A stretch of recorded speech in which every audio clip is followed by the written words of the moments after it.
Well, Gary, one of the best parts of these days is getting to see people you don't get to see that often. So we bring you Ron Darling.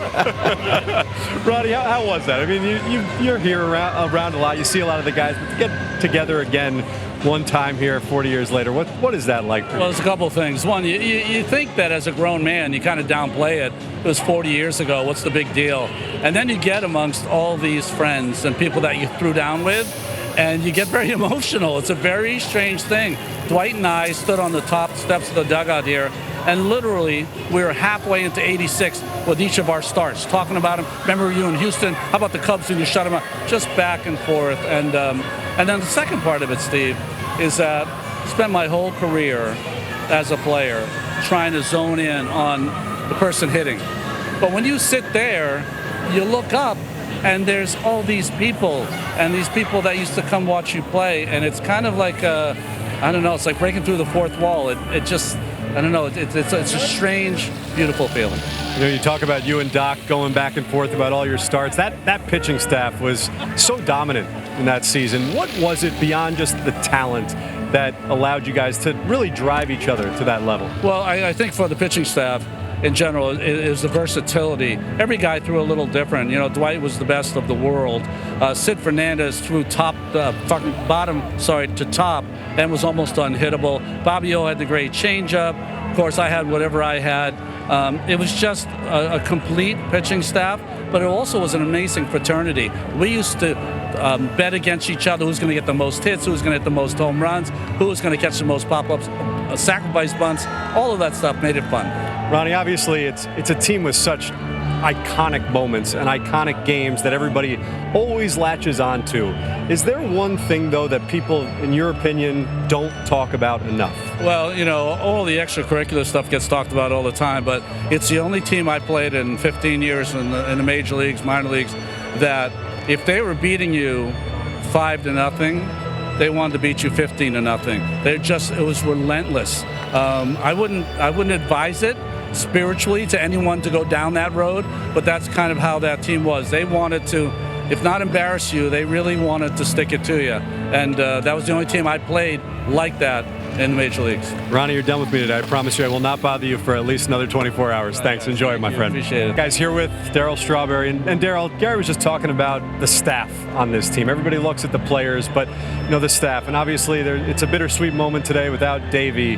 When you look back at what Davey meant to the group, what was it in your mind that made him the perfect manager to put you guys over the top? I think he just let us be players.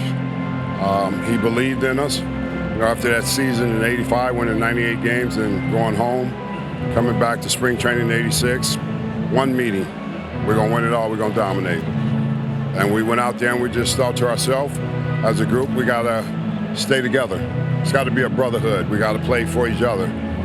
You don't have to sleep with anybody, but you have to get along with your teammates once you come to this ballpark and play. And I think that's really what it was all about with Davey for him. His personality was already analytics.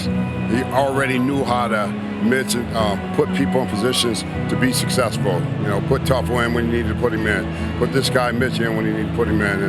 And I think that's really what drove us, having a manager that had our back.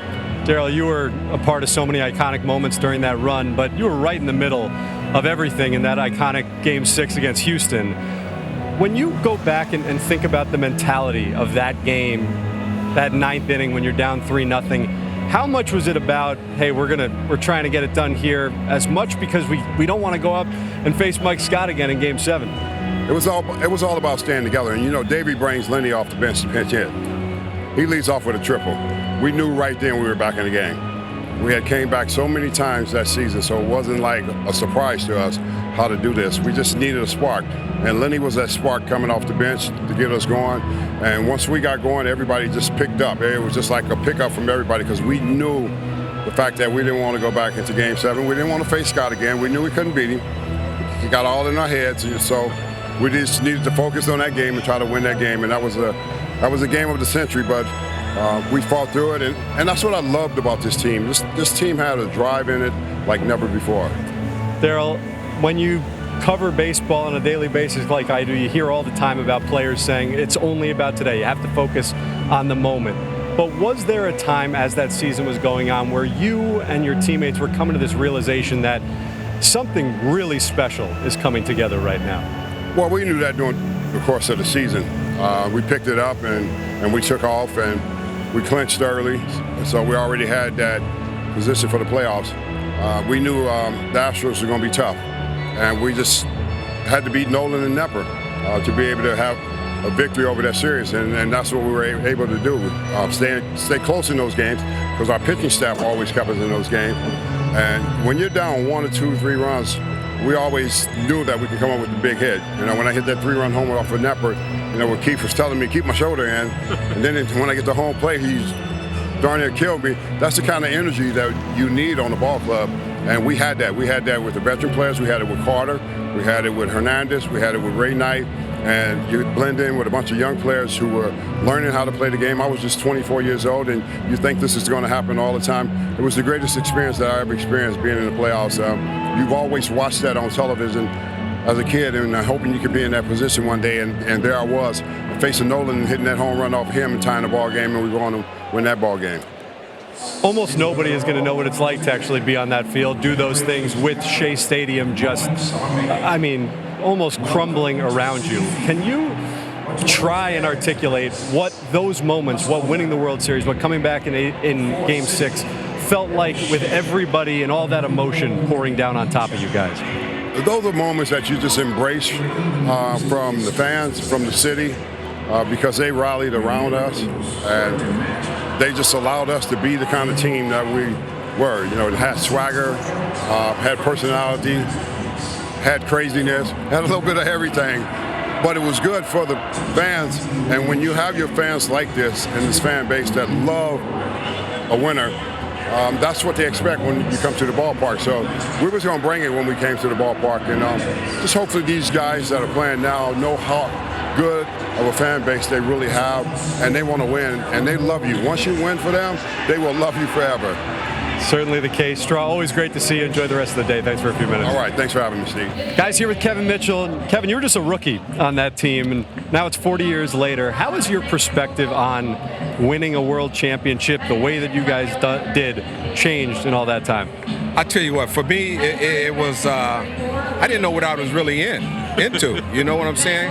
Especially with the city of New York, you know? And I tell everybody this now, if once you go play in New York, it's not like nowhere other you can play. It made me the player that I was when I left here, because these fans want winners, and they want somebody out there doing the best that they can be. But it was just a joy for me to be around the talent that I was in and learning. If I wasn't playing, if I was playing, I was learning. So I'm very thankful. 2 outs. Guys are on the verge of elimination in Game 6 of the World Series, and you're a rookie pinch hitting. How do you keep your head, your wits about you to extend that inning the way you did? Well, I tell you what, man, I've never been scared of anything, you know, so I wasn't nervous or nothing.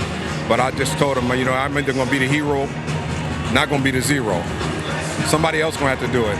But I knew we had the team that could bounce back, man. We've been doing it all year. And just me from learning and being on the bench, I've never pinched it in my whole career like that before, you know, till I got here. So, but it was just a joy for me. I was just thankful to even be in the game.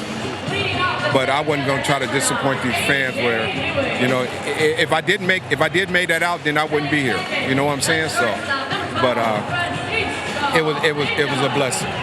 And you go on and score the game-tying run on the wild pitch. And we obviously all see the videos time and time again of that moment on the field. But what was it like after the game when you're in the clubhouse celebrating that win? Wow. Wild and loose, man. We were so happy.